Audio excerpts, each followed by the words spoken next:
रहेगा, है ना। ठीक है, तो कल हम लोग समीकरण देखे थे, समीकरण ऊपर हम लोग पहले लिख देते हैं। ठीक है, 1 CP, ठीक है, क्या था आगे 2A/RT माइनस B, ठीक है, equal to dP equal to यही क्या था अपने पास, ये जो समीकरण है ये हम लोग कल कैलकुलेट कर लिए, है ना। ठीक है, तो μH निकालना चाह रहे थे। ठीक है, जो फंक्शन में एंथैल्पी जो है नियत रहती है, ये हमको पता है ना। तो μH बराबर क्या था dT/dP, है ना। इक्वल टू क्या है 1/3P 2A/RT माइनस B, ठीक है, ये मिला था कल। तो कल हम लोग आदर्श गैस के लिए इसको कैलकुलेट करने का प्रयास किए तो हमको क्या मिला, 0 मिला था। मतलब क्यों 0 मिला है हमको μH का मान, कल हम लोग इसको देख चुके हैं। क्योंकि आदर्श गैस के मध्य क्या होता है, किसी भी प्रकार का अननोन क्रिया नहीं होने के कारण, ठीक है, उसकी कुल ऊर्जा जो है वो केवल उसकी गतिज ऊर्जा के बराबर रहती है। ठीक है, स्थितिज ऊर्जा उसकी शून्य हो जाती है ना। ठीक है, छोटे अणुओं के लिए याद रखना हमको कि अगर दोनों कोई अननोन क्रिया का अर्थ क्या है, डायरेक्ट और इनडायरेक्ट इंटरेक्शन। ठीक है, डायरेक्ट इनडायरेक्ट इंटरेक्शन मतलब यहाँ जैसे ये बहुत सारे अणु हैं किसी पदार्थ में मान लो, है ना, इसमें एक पदार्थ मान लेते हैं। तो ये जो अणु है ना, इनके बीच ना हो सकता है कि सीधा सीधा कोलिजन, सीधा सीधा टकरा जाए, या हो भी सकता है कि ना ऐसा नजदीक आके फिर दूर चले, आ समझ में। ठीक है, तो हम लोग ना उसको एक वर्ड नाम दे देते हैं अननोन क्रिया। उसको क्या बोलते हैं, अननोन क्रिया। अननोन क्रिया का अर्थ यह हुआ या तो सीधा टकराएगा भी या तो नहीं भी टकराएगा, लेकिन वो अपनी दिशा और अपना संवेग परिवर्तित कर सकता है। ठीक है, उसी को हम लोग बोलते हैं आकर्षण और प्रतिकर्षण। उसी को हम लोग क्या बोलते थे, आकर्षण और प्रतिकर्षण, है ना। ठीक है, तो आदर्श गैस में क्या होता है, बोलता है कि ये जो अणु पास पास आते हैं तो किसी भी प्रकार का जो ऊर्जा है वो एक्सचेंज नहीं होता, ऊर्जा जो है एक दूसरे में रूपांतरित नहीं होती। इसी कारण ऐसा माना जाता है कि जो इसका पार्टिकल्स है, ठीक है, आदर्श गैस का, ठीक है, वो मुक्त अवस्था में, ठीक है, उस पर कोई फोर्स नहीं लग रहा है, फ्री, फोर्स फ्री है। क्या है वो, फोर्स फ्री। ठीक है, तो आदर्श गैस की कल हम कैलकुलेट कर लिए थे। वान डेर वाल गैस के लिए कैलकुलेट किए तो हमको ना ये समीकरण मिला वान डेर वाल गैस के लिए, है ना। ठीक है, वान डेर वाल गैस के लिए समीकरण हमको मिला था। ठीक है, तो इस समीकरण की सहायता से हम लोग क्या बता सकते हैं कि वास्तविक गैस के लिए तापमान और शीतलन की प्रक्रिया कैसे होती है ना। ठीक है, तो कल तुम लोग जो पूछ रहे थे कि सर इसको बराबर कर देंगे, बराबर RT बराबर भी कर देंगे तो ऑटोमेटिक 0 हो गया। तो 0 हुआ, इसका अर्थ ये हुआ कि जब 2A/RT बराबर अगर B कर दिया जाए तो यहाँ से ना एक ताप का मान निकलेगा। उस ताप को हम लोग क्या बोलते हैं, इनवर्सन टेम्परेचर, 2A/RB, ये हमारा इनवर्सन टेम्परेचर हो गया, विक्रमण ताप हो गया। ठीक है, तो यदि गैस अपने विक्रमण ताप पर, ठीक है, संलग्न डार्ट से होकर गुजरेगी, ठीक है, तो किसी भी प्रकार के ताप का परिवर्तन नहीं होगा, याद रखना। ठीक है, क्लियर है, समझ में। मतलब मान ले जाए हाइड्रोजन का विक्रमण ताप 19 डिग्री सेंटीग्रेड, 19 डिग्री सेंटीग्रेड में हम लोग क्या कर रहे हैं, अगर उसको पोरस फ्लक्स में होकर गुजार रहे हैं, ठीक है, तो हम लोग देखेंगे कि उसका 19 डिग्री ही बना है, याद रखना। ठीक है, क्लियर है।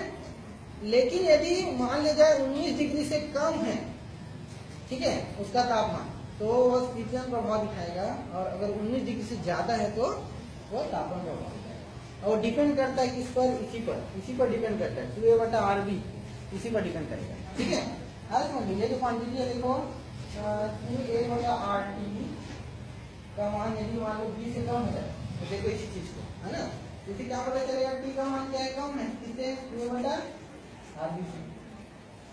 आज समझ में, 2A/RT का मान यदि 20 से कम है तो RT का मान किससे कम हो गया, 2A/RB से।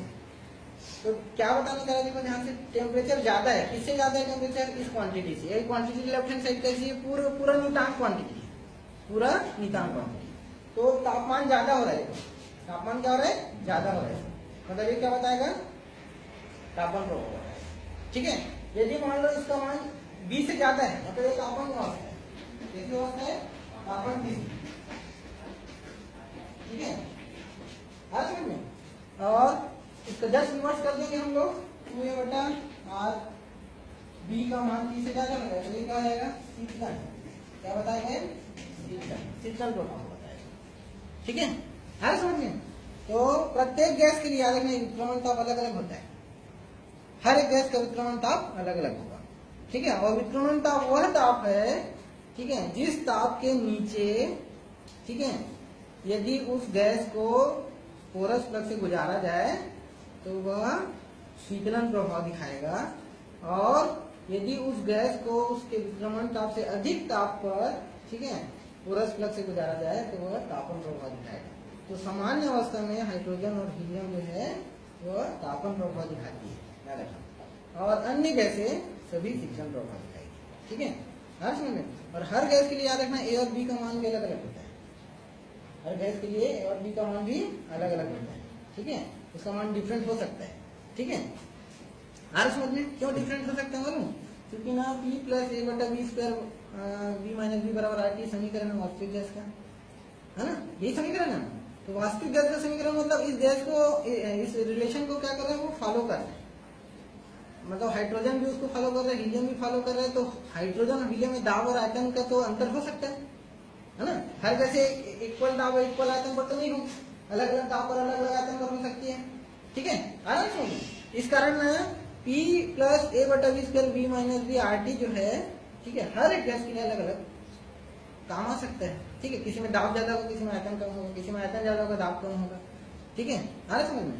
तो कल जो हम लोग देखे थे, ठीक है, उसमें यही बताना है, बस मेन यही दिखाना था। वास्तविक गैस के लिए जूल थॉमसन कोएफिशिएंट क्या है, और आदर्श गैस के लिए क्या है। आदर्श गैस के लिए 0 आ रहा है, बाकी के लिए 0 नहीं आएगा, है ना, बाकी के लिए 0 नहीं आएगा। तो वही जो गैसें हैं, वास्तविक गैसें जो हैं, उसी पर तापन और शीतलन का प्रभाव कैसे होगा हमको इस समीकरण की सहायता से पता चल जाएगा। आ रहा समझ में। ठीक है, अब आज देखते हैं उसके आगे नेक्स्ट टॉपिक। ठीक है, रुद्धोष्म विचुंबकन।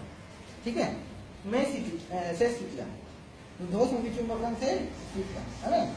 ये वाला टॉपिक जो है ना, ये थोड़ा सा मैग्नेटिज्म पर डिपेंड करता है, मतलब चुंबकत्व पर निर्भर करता है ना। ठीक है, इसको तुम लोग हालांकि शायद मेरे ख्याल से पहले भी पढ़े हो, है ना।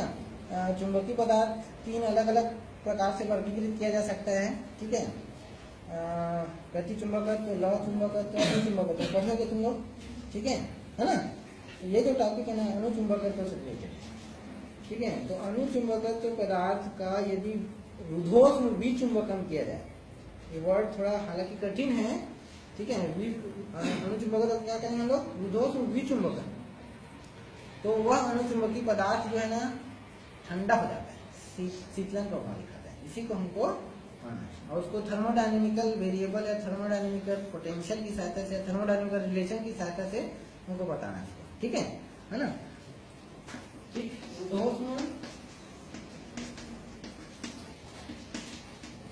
विचुंबकन से शीतलन। ठीक है ना। तो हमको पता है कि ना, हम तीनों फॉर्म को तो नहीं पढ़ेंगे अभी चुंबकत्व के, लेकिन हम किसी एक फॉर्म को पढ़ते हैं जिसमें ये अवस्था मिल सकती है। मतलब उसको अगर हम लोग विचुंबकित करेंगे। विचुंबकित का क्या अर्थ है? पहले विचुंबकित का अर्थ ये है, पहले चुंबकित करो। चुंबकित करने के लिए क्या होता है, जैसे मान लो मेरे को, तुम लोग को भी पता होगा कि जैसे लोहे को ना चुंबक के साथ दिन तक रहते थे, तो लोहा भी चुंबक की तरह कार्य करता है ना। जो इलेक्ट्रिशियन रहते हैं, देखना अपना जो स्क्रू ड्राइवर रहता है ना, स्क्रू ड्राइवर को देखना वैसे बना ले रहते हैं, ताकि जैसे कहीं पर से उसको ना निकालना है, उसको खीला को छोटा सा, ठीक है, या नट को निकालना है, तो उसमें वो कर देता है, चिपक जाता है, देखना उसको, उसके साथ जैसे कस लेता है ना। ठीक है, तो वही स्थिति क्या कर रहे हैं हम लोग कि ना, हम लोग जो पदार्थ है उसको कहाँ पे रख दे रहे हैं, चुंबकीय क्षेत्र में रख दे रहे हैं। ठीक है, हर समझ में। तो हमको पता है कि यदि मान लो जैसे ये लकड़ी है ना, ठीक है, अरे समझ, मान लो लकड़ी है ये, मान लो ये चुंबकीय पदार्थ है, मान ले जाए, हालांकि चुंबकीय पदार्थ की श्रेणी में नहीं आएगा, है ना। ठीक है, तो अगर मान लो इसको मेरे पहचानना है कि चुंबकत्व का गुण रखता है कि नहीं रखता है ना, या ये पदार्थ जो डस्टर है चुंबक का गुण रखता है कि नहीं, तो हम लोग क्या करेंगे, चुंबकीय क्षेत्र में रख देंगे। चुंबकीय क्षेत्र में रखेंगे ना, तो वह अगर चुंबकीय क्षेत्र के साथ किस प्रकार का व्यवहार दिखाता है, किस प्रकार का व्यवहार का सेंस ये है कि जैसे प्रतिचुंबकत्व पदार्थ है, मान लो जैसे ना चांदी जो है ना, वो कैसा पदार्थ है, नमक, जल, ठीक है, पानी वाटर, नमक, ठीक है ना, चांदी, ठीक है, तांबा, ये सब क्या है, किस प्रकार के पदार्थ है, प्रतिचुंबकत्व। मतलब प्रतिचुंबकत्व मतलब ना, अगर मैं तांबा को या पानी को या नमक को ना बाह्य चुंबकीय क्षेत्र में रखूँ, मतलब चुंबकों के बीच में रखूंगा ना, तो ना उस चुंबकीय क्षेत्र की दिशा के विपरीत चुंबकत्व ले लेगा, प्रतिचुंबकत्व। नाम से स्पष्ट है, प्रति चुंबकत्व। ठीक है, मतलब होने का ये है कि ये मान लो दो चुंबक है, ये इसका नॉर्थ है, इसका साउथ इधर नहीं बना हुआ, वहाँ पे लिख दिया इधर साउथ है। ठीक है, ये साउथ है, इसका नॉर्थ, दो चुंबक है। ठीक है, तो क्या होगा, चुंबकीय बल रेखाएं गुजरेगी यहाँ से यहाँ तक, इस प्रकार से बंद रेखा बनाते तुम प्रैक्टिकल करते जाओगे, है ना। ठीक है, अगर इसके बीच में मैं तांबा को रख दूं, सॉरी चांदी को रख दूं, या पानी को रख दूं, या नमक को रख दूं, तो जैसे ही रखूंगा तो क्या होगा कि ना ये इसकी विपरीत, इसकी दिशा किधर है, धनात्मक है, चुंबकीय क्षेत्र की दिशा किधर है, धनात्मक है। उसके अपोजिट में क्या कर लेगा वो, चुंबक का चलेगा, उसके अपोजिट में क्या कर लेगा, चुंबक का चलेगा। आ समझ में। ठीक है, उसको बोलते हैं प्रति चुंबकत्व। ठीक है, अनुचुंबकत्व और लौह चुंबकत्व कैसे पदार्थ है, जो बाह्य चुंबकीय क्षेत्र की दिशा में चुंबकित हो जाता है, बाह्य चुंबकीय क्षेत्र की दिशा में चुंबकित हो जाता है। ठीक है, अब क्यों होता है ना, इसका रीजन तुम लोग ना फाइनल ईयर में पढ़ोगे, फाइनल ईयर में पूरा डिस्क्रिप्शन है इसका। ठीक है, कुछ डिस्क्रिप्शन तो हम लोग इसमें 2 मिनट चुंबकन भी देखेंगे, है ना। तो अनुचुंबकत्व पदार्थ पे यदि 2 मिनट चुंबकन किया जाए तो वह शिक्षण के अवस्था में आ जाता है। विचुंबकन का क्या अर्थ है, उसके चुंबकीय गुण को वापस लेना। अभी हम लोग क्या कर रहे हैं, इसको चुंबकत्व दे रहे हैं, कैसे चुंबकत्व दे रहे हैं, बाह्य विद्युत क्षेत्र में रखने के बाद। ठीक है, अब इसको विचुंबकित मतलब उसके चुंबकीय गुण को वापस लेना चाहते हैं, तो जब वापस लेंगे ना, रुद्धोष्म अवस्था में लेंगे तो ठंडा हो जाएगा पदार्थ कैसा हो जाएगा, ठंडा हो जाएगा, उसी को हमको समझना है। ठीक है, तो अनुचुंबक पदार्थ, ठीक है, चुंबकीय पदार्थों का एक वर्ग है। ठीक है, हर समझ में, जिसमें ना इलेक्ट्रॉनों की संख्या जो होती है, जिसके आउटर में विषम होती है। ठीक है, विषम होती है। ठीक है, और प्रति चुंबकत्व सम होता है। ठीक है, तुमको जैसे कोई एग्जांपल लेके देखोगे तो समझ में आ जाएगा तुमको, है ना। ठीक है, अनुचुंबकीय पदार्थ, ठीक है ना, इसका हमको रुद्धोष्म चुंबकन करना है। क्या करना है, रुद्धोष्म चुंबकन। ठीक है, तो उसको करने के लिए पहले हमको इसको चुंबकित करना पड़ेगा। तो यदि अनुचुंबकीय पदार्थ को कहाँ पे रखते हैं हम लोग, किसी चुंबकन क्षेत्र में रखते हैं, तो वह चुंबकन क्षेत्र की दिशा में चुंबकन क्षेत्र की दिशा में चुंबकित हो जाता है। अर्थात अनुचुंबकत्व पदार्थ के अणु, ठीक है, अनुचुंबक पदार्थ के अणु, ठीक है, एक चुंबकीय द्विध्रुव की भांति व्यवहार करते हैं, मैग्नेटिक डाइपोल की तरह व्यवहार करते हैं, है ना। ठीक है, जैसे मैं अभी बता रहा हूँ, अनुचुंबकीय पदार्थ में ना जो संख्या रहती है, अणुओं की संख्या कैसी रहती है, अणु मतलब उसमें जो द्विध्रुव है या जो पोल है ना, ठीक है, उसकी संख्या कैसी रहती है, अणुओं की संख्या कितनी रहती है, विषम, कैसी रहती है, विषम। ठीक है, आज सुनिए, विषम मतलब का संख्या मान लीजिए 20 है, जैसे विषम, अरे सुनिए, तो ना इसमें से 20 जो होंगे ना, वो क्या होंगे, किसमें होंगे, आसपास बोलने का, आसपास बोलने का ये नहीं है, 20 जो होंगे ना वो किसमें होंगे, एक पेयर में होंगे, युग्मित होंगे, और एक फ्री रहेगा, एक कैसा रहेगा, फ्री रहेगा, आराम से। ठीक है, क्लियर है। तो वो जो एक फ्री है ना, वो कैसे होगा, वो ध्रुवित हो जाता है।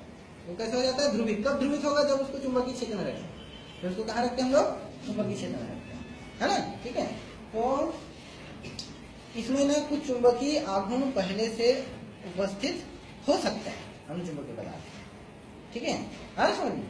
तो चुंबकीय आघूर्ण मतलब क्या होगा, चुंबकीय आघूर्ण का क्या अर्थ होता है, जब चुंबकीय द्विध्रुव, द्विध्रुव का अर्थ क्या हुआ, 2 पोल, है ना। ठीक है, जब चुंबकीय द्विध्रुव क्या होना शुरू हो जाए, जब वो गतिशील होना शुरू हो जाए किसी बाह्य विद्युत क्षेत्र की उपस्थिति में, ठीक है, तो हम लोग क्या कर सकते हैं कि वह उसका आघूर्ण उत्पन्न हो गया, उसका उस चुंबकीय पदार्थ का कुछ आघूर्ण उत्पन्न हो गया, है ना। ठीक है, तो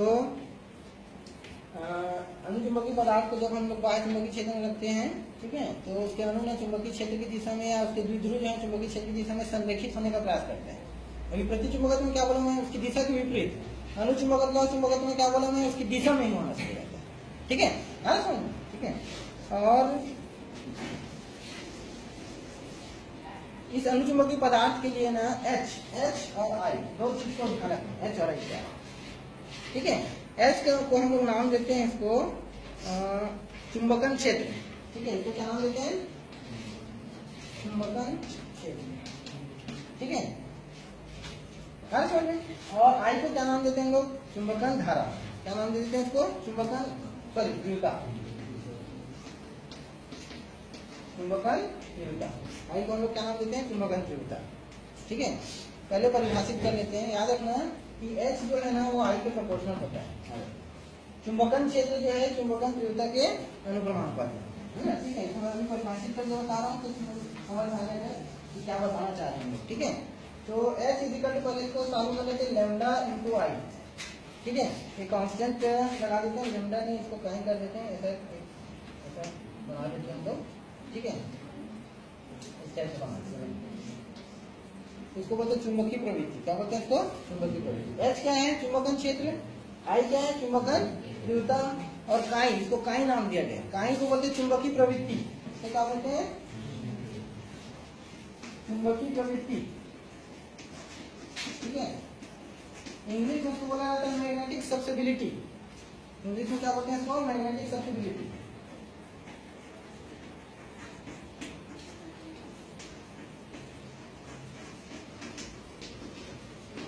मैग्नेटिक सब्सिबिलिटी है ना, is the ratio of H बटा I, ठीक है, ठीक है। इसको इंग्लिश में बोलते हैं मैग्नेटाइजिंग फील्ड, ठीक है,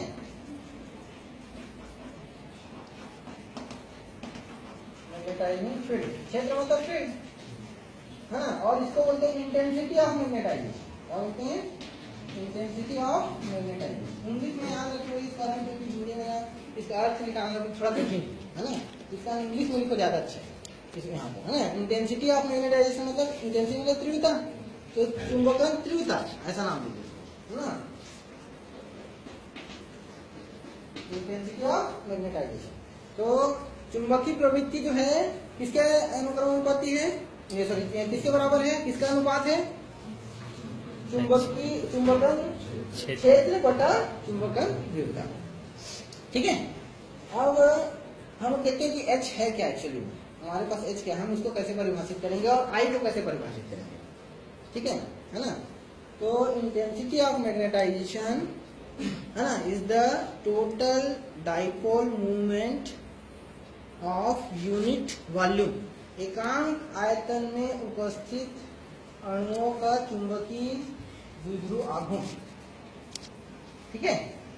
क्या बोलना, फिर से देख लो उसको, एकांक आयतन पर उपस्थित अणुओं का द्विध्रुव आघूर्ण, ठीक है, क्लियर है ना, आ रहा समझ में, ठीक है।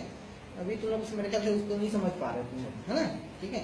तो हम लोग ना देखो, जैसे मान लीजिए ये पदार्थ है, हम लोग कौन सा पदार्थ लेके चल रहे हैं, अंशु, कुछ ध्यान देने वाले कण हम लोग मान ले जाए, ठीक है, मान ले जाए है, ठीक है, या ऋण ऋण वाले कण है, जैसे भी मान लो ऋणात्मक ऋणात्मक आवेश कण है, ठीक है, ठीक है ना। जैसे तुम लोग अगर मैं बोलूं कि कॉपर का वो निकालो इलेक्ट्रॉनिक विन्यास, तो तुम लोग निकाल लोगे, उसका कक्षा भी बना लोगे कि नहीं, अरे सुनिए, तो आप देखोगे कि हर कक्षा में कुछ ना कुछ इलेक्ट्रॉन होंगे, प्रथम कक्षा में 2, द्वितीय कक्षा में 8, तीसरे कक्षा में और 8, ऐसा करके तुम लोग उसका डिस्ट्रीब्यूशन करोगे। तो इसका अर्थ क्या हुआ कि जो तांबा है या जो भी और दूसरा पदार्थ ले रहे हो, ठीक है, उसमें कुछ संयोजी इलेक्ट्रॉन होंगे, मतलब आउटर में जो उपस्थित होते हैं उनको क्या बोलते हैं, संयोजी इलेक्ट्रॉन। जो अंतिम कक्षा में उपस्थित होंगे उसको हम क्या बोलते हैं, संयोजी इलेक्ट्रॉन। तो ना ये जो आवेशित कण है ना, ठीक है, ये क्या होना शुरू हो जाते हैं, देखो अगर मान लो हम लोग चुंबकीय क्षेत्र ऐसा लगाए नॉर्थ और साउथ, तो ये ना क्या होते हैं, जैसे ऋण वाला है, ऋण वाला, ठीक है ना, नॉर्थ पोल वाला, ठीक है, नॉर्थ पोल वाला भाग किधर भागेगा, साउथ पोल की ओर वाला भागेगा, साउथ पोल वाला किधर भागेगा, नॉर्थ पोल की ओर भागेगा। तो ध्यान रखना कि हम लोग यहाँ पर लेकिन यहाँ पे नॉर्थ पोल साउथ पोल तो दिख नहीं रहे हमको, तो हमको प्लस माइनस दिख रहा है, ठीक है, प्लस माइनस दिख रहा है ना, ठीक है। तो तुम लोगों को पता यह होगा कि जैसे ये कक्षा होती है ना, ऐसा कक्षा बनाते नहीं, तो हम लोग बोलते हैं एक कक्षा में 2 इलेक्ट्रॉन रह सकते हैं, बोलते हैं कि नहीं बोलते हैं, है ना। और दोनों कैसे हो सकते हैं, विपरीत स्पिन वाले। तो इसका अर्थ क्या हुआ, एक का स्पिन कैसा है, ऐसा, मान लो एक स्पिन ऐसा है, ठीक है, दूसरा का स्पिन ऐसा है। और जब हम लोग ना चुंबकीय क्षेत्र में रखते हैं ना उसको, तो क्या हो जाता है, जो स्पिन है ना वो प्रभावित होता है, वही स्पिन जो है प्रभावित होता है। ठीक है, आज समझ में, देखो ये इलेक्ट्रॉन है, तुम लोग पहले भी पढ़े फर्स्ट ईयर में कि किसी आवेशित कण पर यदि चुंबकीय क्षेत्र लगाया जाए तो कौन सा बल लगेगा, लॉरेंट बल लगेगा, पढ़ते थे। और उस लॉरेंट बल की दिशा कैसी होती है, लगाए गए क्षेत्र और उसकी गति की दिशा के लंबवत, है ना। ठीक है, क्लियर है। मान लो ऐसे घूम रहा है तो ये दिशा मान लो कौन सी है, वाई दिशा है। मान लो ये जो क्षेत्र लगा चुंबकीय क्षेत्र कौन सा हो गया, ये एक्स दिशा, तो बल उसको ऊपर लगेगा, ऊपर या नीचे से, नीचे की ओर, ऐसा आ रहा है समझ। तो ये जो इलेक्ट्रॉन ऐसे घूम रहे हैं ना ऐसा, वो या तो नीचे ऐसे ट्विस्ट हो जाएगा, ऐसे नीचे आना शुरू कर देगा, आ रहा समझ में। और मान लो ऐसा घूम रहे हो तो उसको मान लो ऊपर की ओर जा रहा है, मतलब जो इलेक्ट्रॉन ऐसा घूम रहा था, ठीक है, इस टाइप से वो नीचे की ओर जा रहा है, और जो इलेक्ट्रॉन ऐसे घूम रहा है वो किधर जा रहा है, ऊपर की ओर जा रहा है।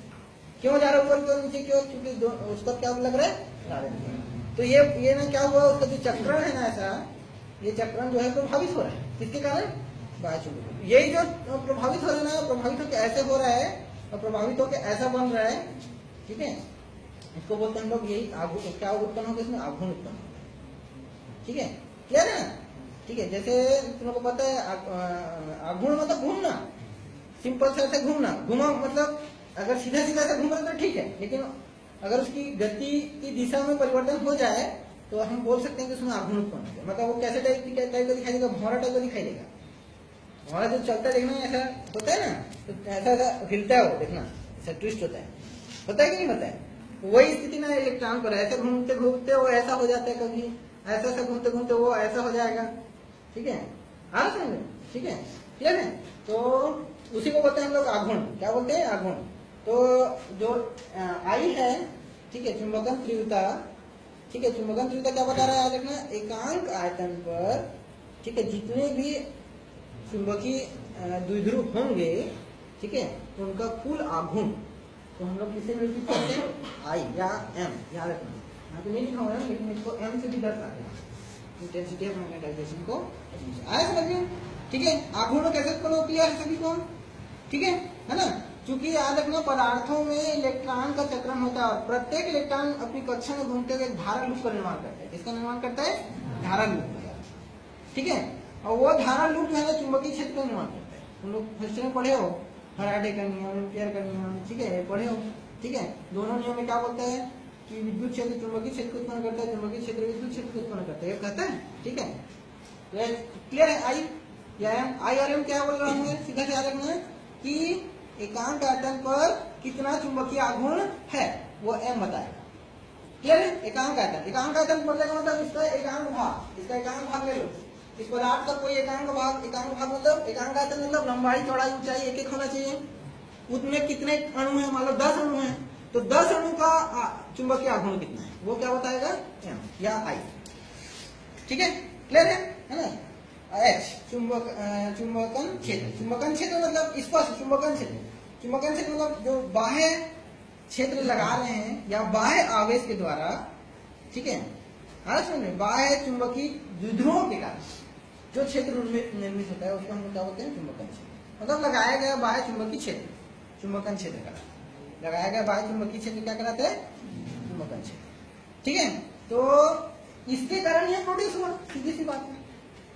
हमने किसी पदार्थ पर क्या लगाया, बाह्य चुंबकीय क्षेत्र लगाया, बाह्य चुंबकीय क्षेत्र लगाया तो क्या हुआ, उस पदार्थ में जो इलेक्ट्रॉन रिवॉल्व हो रहे हैं, घूम रहे हैं, वो कैसे हो जा रहे हैं, अपनी दिशा में परिवर्तन कर रहे हैं, थोड़ा सा मतलब अपने आघूर्ण में परिवर्तन कर रहे हैं। उसी का हम लोग क्या बोल रहे हैं, चुंबकीय आघूर्ण। इसी का हम लोग स्क्वायर के प्रोपोर्शनल कर रहे हैं, स्क्वायर के प्रोपोर्शनल कर रहे हैं। ठीक है, आ समझ में। इसको खाने देने में फिर से पढ़ोगे याद रखना, ठीक है। चुंबकीय अनुचुंबकत्व प्रतिचुंबकत्व पूरा का थ्योरी है, लैंगलिन थ्योरी है उसका, ठीक है, उसका परमाणुक मॉडल है ना, ठीक है। उसको खाने देने में फिर से रिपीट करोगे, हम लोग को थर्मोडायनामिक्स में पढ़ना है इसको, ठीक है, आ समझ में। ठीक है, तो ये रिलेशन क्लियर है इतना, ठीक है। H equal to susceptibility into I, है ना, चुंबकीय प्रवृत्ति जो है वो इसका अनुपात है H अपॉन आई, बटा चुंबकन क्षेत्र बटा चुंबकन क्षेत्र की तीव्रता, इसका अनुपात है ना, ठीक है, क्लियर है। और इसको थर्मोडायनामिक्स हम लोग पढ़ना चाहते हैं तो इसी को थर्मोडायनामिक्स यूज करने के बाद ना, जो सब्सिबिलिटी है ना, चुंबकीय प्रवृत्ति, वो क्यूरी के नियम का पालन करता है। मतलब क्यूरी ने सबसे पहले बताया था इसी कारण हम लोग ऐसा बोलते हैं कि क्यूरी के नियम का पालन करते हैं। और ये ना चुंबकीय प्रवृत्ति जो है ताप के भी समानुपाती होते हैं, यानी ताप बढ़ेगा तो चुंबकीय प्रवृत्ति कम हो जाएगा, ताप बढ़ेगा तो चुंबकीय प्रवृत्ति कम हो जाएगा। और ये देगा सब्सिट्यूटिविटी इक्वल टू C/T, ठीक है, C/T, क्लियर है इतना समझ रहे, ठीक है। अब इसके मान को हम लोग यहाँ रख देते हैं, H इक्वल टू हमारे पास है सब्सिट्यूटिविटी इनटू I बराबर CI/T, ये हमारा समीकरण हो गया, ठीक है, आ समझ में। और इससे हम लोग निकाल सकते हैं I बराबर निकाल लेते हैं, I बराबर क्या आएगा, सब्सिट्यूटिविटी बराबर C/T, ठीक है, और H equal to susceptibility into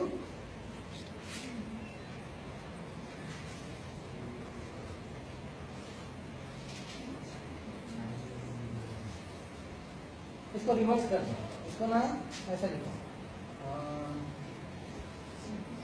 ठीक है, ऐसे भी लिख सकते हैं, I प्रोपोर्शनल टू H से शुरू करो, I प्रोपोर्शनल टू H करो, है ना, ठीक है। I प्रोपोर्शनल टू H करोगे तो I equal to susceptibility into H करोगे, अच्छा, ठीक है, I equal to susceptibility into H कर दो, इसमें रखो इसका, ठीक है, ये भी करेक्ट है, कोई दिक्कत नहीं है। H प्रोपोर्शनल ट्राई करोगे तो भी एक नियतांक ढूंढना पड़ेगा हमको, या I प्रोपोर्शनल ट्राई करोगे तो भी एक नियतांक ढूंढना पड़ेगा, लेकिन इसमें ना रखिए इसको, ये वाले फार्मूला में, ठीक है, मतलब इसको मैं निकालता हूँ, इसको तुम क्रॉस कर देना, गोले में बॉक्स में बॉन्ड करके इसमें रखना है इसको। तो I इक्वल टू, अब सबसे इसका क्यूरी नियम क्या है, C/T इनटू H, ये आ गया, I इक्वल टू CH/T, ठीक है, आ रहा समझ में। उसके बाद ना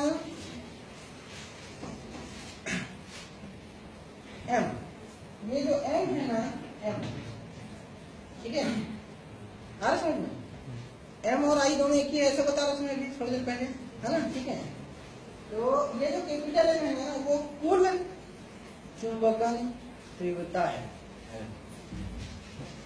M क्या है, पदार्थ की कुल चुंबकन तीव्रता, कैपिटल M क्या है, पदार्थ की कुल चुंबकन तीव्रता। और हम लोग उसके पहले I को कैसे डिफाइन किए थे, चुंबकन तीव्रता को कैसे डिफाइन किए थे, प्रति एकांक आयतन पर बोले थे ना, प्रति एकांक आयतन पर चुंबकीय आघूर्ण, ऐसा बोले थे हम लोग। और प्रति एकांक हटा के क्या कर दो, कुल आयतन पर, क्या कर दो, कुल आयतन। तो M इक्वल क्या हो गया, I इनटू V से गुणा कर दो, V आयतन हो गया, मतलब पदार्थ का कुल आयतन भी है, तो M क्या होगा इसका, कुल चुंबकन तीव्रता, कुल चुंबकन तीव्रता, ठीक है।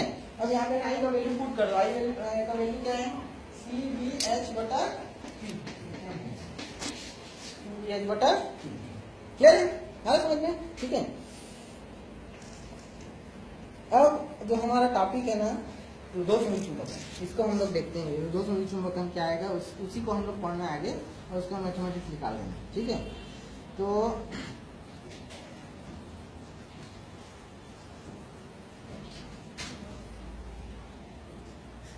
अब ना जो हम लोग अणुचुंबकीय पदार्थ ले रहे हैं, ठीक है, उस अणुचुंबकीय पदार्थ को, ठीक है, बाह्य चुंबकीय क्षेत्र में यदि रखते हैं, तो अणुचुंबकीय पदार्थ के अणु किसकी दिशा में संरेखित हो रहे हैं, किसकी दिशा में, बाह्य चुंबकीय क्षेत्र की दिशा, ठीक है। तो बाह्य चुंबकीय क्षेत्र की दिशा में संरेखित हो रहे हैं, मान लिया जाएगा समतापी अवस्था में ऐसा हो, इस अवस्था में हो समतापी, मतलब ना बाह्य चुंबकीय क्षेत्र को रखने के बाद हम लोग जो अवस्था है उसको कैसे कर देते हैं, समतापी, ठीक है। तो क्या होगा इस दशा में, समतापी अवस्था में क्या होगा कि अणु जो है ना, वो बाह्य चुंबकीय क्षेत्र की दिशा में आने का प्रयास करेंगे, इसका मतलब ना अणु पर कुछ कार्य होगा, कौन कार्य करेगा, बाह्य चुंबकीय क्षेत्र, ठीक है, क्लियर है, आ रहा समझ में, ठीक है। अणु पर क्या हो रहा है, कुछ कार्य हो रहा है, किसके कारण कार्य हो रहा है, बाह्य चुंबकीय क्षेत्र के कारण, मतलब अणु अपनी स्थिति में परिवर्तन का विरोध तो करेगा ही, है ना, विरोध करेगा, उसके तो विरोध करने के फलस्वरूप क्या होगा, जो कार्य उस पर होगा, उस विरोध के फलस्वरूप जो कार्य होगा,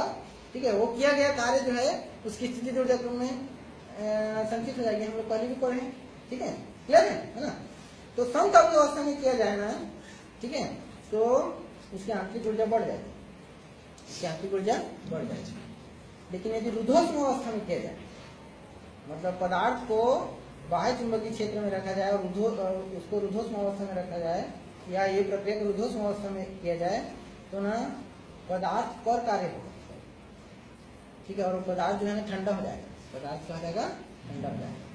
तो याद रखना है अपने को, क्या याद रखना है कि अणुचुंबकत्व पदार्थ को बाह्य चुंबकीय क्षेत्र में रखते हैं और प्रक्रिया को ऊर्ध्वस्म अवस्था के अंतर्गत देखते हैं, तो उस अनुचुंबकित पदार्थ का ताप जो है गिर जाता है, अर्थात उसका मान क्या हो जाता है, कम हो जाता है। जब ताप का मान कम हो जाता है, वही ऊर्ध्वस्म विचुंबकन को बताता है। उसको बताता है ऊर्ध्वस्म विचुंबकन की अवस्था बताता है। ठीक है, आ समझ में? ठीक है, और उसी कारण हमको गणित लिखाना है, मैथमेटिक्स। ठीक है ना? तो उसका गणित निकालने के लिए क्या करते हैं हम लोग कि हमारे पास 4 थर्मोडायनेमिकल क्वांटिटी थी, वेरिएबल था Pv और S। ठीक है, और याद रखना है हमको क्या कि ये ऊर्ध्वस्म चुंबकन क्यों हो रहा है, क्योंकि पदार्थ पर कार्य हो रहा है। और कौन से पदार्थ पर कार्य हो रहा है? अणुचुंबकत्व पदार्थ पर कार्य हो रहा है, मतलब अणुचुंबक पदार्थ के अणुओं पर कार्य हो रहा है। किसके कारण कार्य हो रहा है? बाह्य चुंबकीय क्षेत्र है ना। ठीक है, तो हम लोग जानते हैं कि किया गया कार्य जो है किसके बराबर होता है? W पढ़े थे हम लोग, जाने का सबसे सुलभ क्लियर है। पदार्थ पर कार्य होगा तो माइनस कर लेते हैं, करते थे। ठीक है, तो हम लोग ना इसको परिवर्तित करके कैसे लिख देते हैं? देखो dW बराबर P की जगह H। ठीक है ना? हर समझ में P की जगह H और मैं B की जगह M कर देता हूँ, H माइनस